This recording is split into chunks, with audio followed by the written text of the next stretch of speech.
Hi friends, இன்றைக்கி கிச்சனில் நம்ம என்ன வீடியோ பார்க்க போகிறோம்னு பார்த்துட்டிங்கன்னா, இங்கே பாருங்கள்.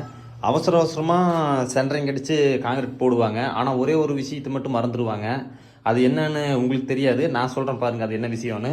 இங்கே பாருங்கள், இங்கே ஒரு பைப் வச்சுருக்குது. உங்களுக்கு தெரியுதா? சின்ன பைப்பு. இந்த பைப் எதுக்காக வச்சுருக்குதுன்னு பார்த்தீங்கன்னா, கீழே இருக்கிற கேஸ்லேருந்து அந்த ஓஸ் இதில் மேலே வந்து இந்த அடுப்புக்கு கனெக்ஷன் கொடுக்கறது. அதுக்காகவே இது வச்சுருக்குது. இது நிறையா மேசனுக்கு பார்த்தீங்கன்னா அவசரமாக காங்கிரீட் போடுவாங்க. அந்த ஒன்று மட்டும் வைக்க மறந்துடுவாங்க. அதுங்கடிக்கு உங்களுக்கு தெரிஞ்சதுன்னா யூஸ்ஃபுல்லாக இருக்கும். நாளைக்கு உங்கள் வீட்லேயே காங்கிரீட் போடும்போது மறக்காமல் நீங்கள் இந்த பைப்பை வைக்க சொல்லுங்கள். இந்த பைப் வைக்காமல் காங்கிரீட் போட்டாங்கன்னா உங்களுக்கு அதில் மிஷினில் ட்ரில் பண்ணி ஓட்ட போகிற மாதிரி இருக்கும். அது வந்து ரொம்ப கஷ்டமான ஒரு விஷயம். இந்த மாதிரி இந்த எலக்ட்ரிஷியன் பைப் ஏதாவது ஒன்று கிடச்சுன்னா எடுத்து இங்கே வச்சுட்டிங்கன்னா உங்களுக்கு பிரச்சனையாக முடிஞ்சுது. ரெண்டாவது, அது காஞ்ச பிறகு அது தனியாக மேலே வந்துடும். வந்ததுக்கப்புறம் நீங்கள் கேஸ் பைப் லைன் வந்து இதில் கொடுத்துக்கலாம். இதே ஈஸியான வழி. ஓகே ஃப்ரெண்ட்ஸ், நம்ம கன்ஸ்ட்ரக்ஷன் சேனல் உங்களுக்கு பிடிச்சிருந்தா மறக்காமல் லைக், ஷேர், சப்ஸ்கிரைப் பண்ணுங்கள். Thank you friends.